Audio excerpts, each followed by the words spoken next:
So write a Java program that displays the menu with options 1, add, and 2, sub. Based on the options chosen, read the two numbers and perform the relevant operation. So you are going to get two numbers as input, and you'll have two options, either add or subtract. And after performing the operation, the program should ask the user if he wants to continue. The user has to press either Y or N. Okay, I mean small y or capital Y. That is a character input he has to give. Based on that, the program has to be continued or it will be terminated. That is what the point. There is a note, use the scanner class. Okay, use the scanner class. So let us start proceed this code. Okay, let us start proceed this code. We'll go to our notepad. Yes, where to use the scanner, we need this package java.util. So I imported the same. So now let us declare the variable of our choice, int a comma b, and that were the numbers. Okay, or instead I'll make it as clear, number 1 comma number 2, and I have to get the option from the user. First option is add, second option is sub. So option, again he wants to continue or not, the choice I have to ask. So see which. So I declared all the variables. Okay, I declared all the variables, I hope. Now let's start proceed now. First let's create object for a scanner. So scanner is equal to new scanner of, you have to mention the system variable system.in. As I told you already, the system.in represents your input, what you're taking it from the keyboard or through mouse. So now after that, let's go with the options. I mean before, let's get the input first. System.out.println, and we are going to continue this all together. So we'll just keep everything inside a do while loop. I'm going to repeat this. So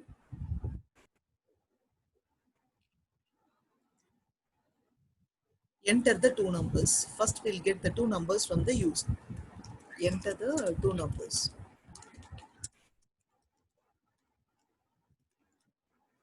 Then using your scanner object, yes, let us scan the two numbers. Number 1 is equal to s dot. It is an integer, so next int. Same way, number 2 equal to s dot, next int. Yes. So we scan the two inputs now. Now let's ask the user. Okay, let's display the options to the user. Okay, choose your option. Like that, we'll ask the user.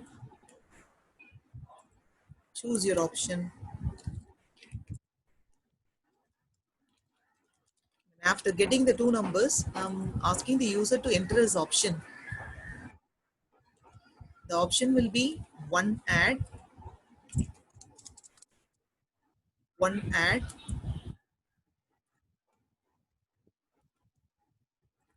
and second one is your sub.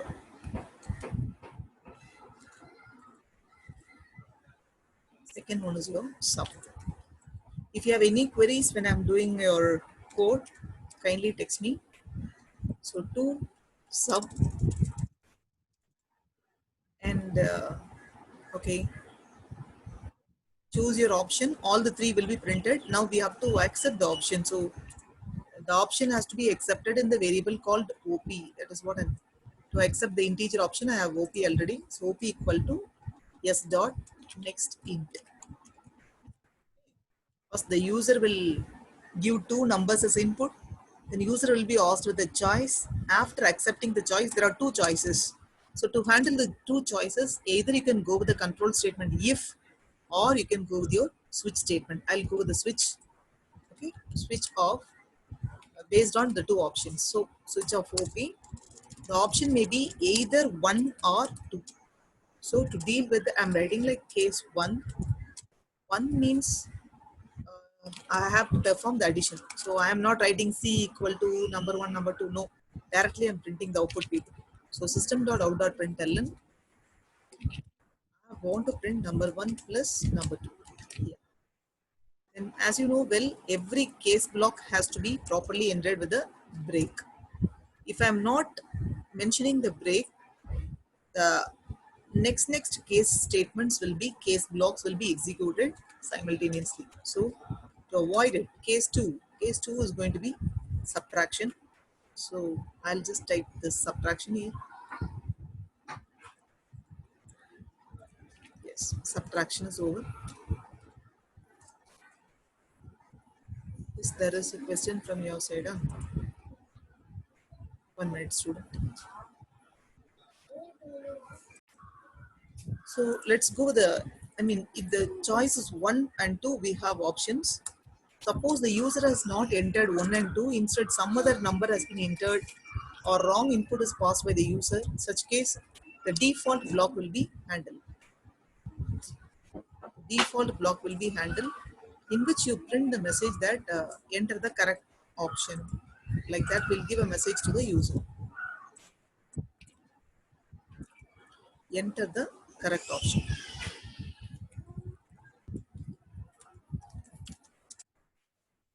Enter the correct option. After this, enter the correct option. After the default block, your switch comes to an end. After the switch, we have to ask the user, do you want to continue? That's what. Do you want to continue? Do you want to continue? So we have to give a very clear message. Yes, press Y or capital. So this is a message we are passing to the user. Now we have to get the input. The input, to accept this character input, we have a character variable called ch. I declared a character variable called ch to accept this character input. So probably most of the students stuck with accepting the character input. Yes. So here we'll ask, do you want to continue? So ch is equal to. So usually we'll go the scanner object yes dot, because it's a character. The first class probably I told you that to accept the string, either you can use the method next or next line. Both you can use. Now I'll use the next dot. There is a character method. I mean, there is a string method I taught you. Char at the 0th index. So this is what the way we can accept a single character as input. What the s dot next does is that it accepts the string. From the string, the very first character alone I need it. Or to extract only one character, this is what the format we have it in Java using the scanner class object. So after accepting the input, now we have to close our while. While, what is the condition? Ch is equal to either small y or the capital Y, or ch is equal to capital Y. The, if both conditions, these conditions are satisfied, then it has to repeat the set of statements. Let's have a look at so whether it works or not.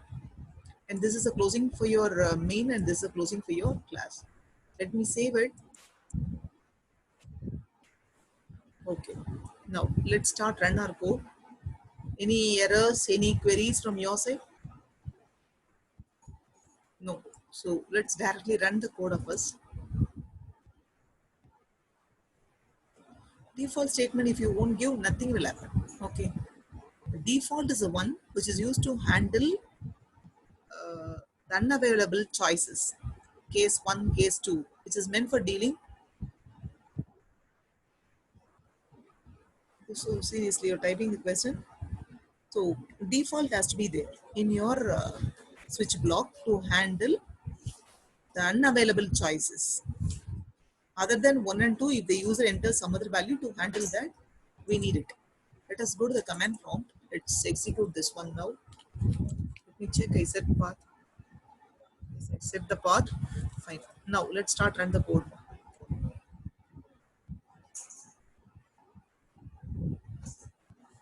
I've expected some errors, so that I thought of teaching you some few more points. But unfortunately, there is no error. It's okay. Java sample, it's run. So it's asking enter the two numbers. I'll enter 12 and 23. It's asking choose your option. So I'm entering the add. So it prints the output as 35. Do you want to continue? It is asking. If yes, press Y or capital Y. I press the small y. So it's again asking enter the two numbers. I'm going with 90 and 80. So now I'm going with the second sub and the result is being displayed as 10 here. Now I don't want to continue, so no. Probably you could have got the idea of this one.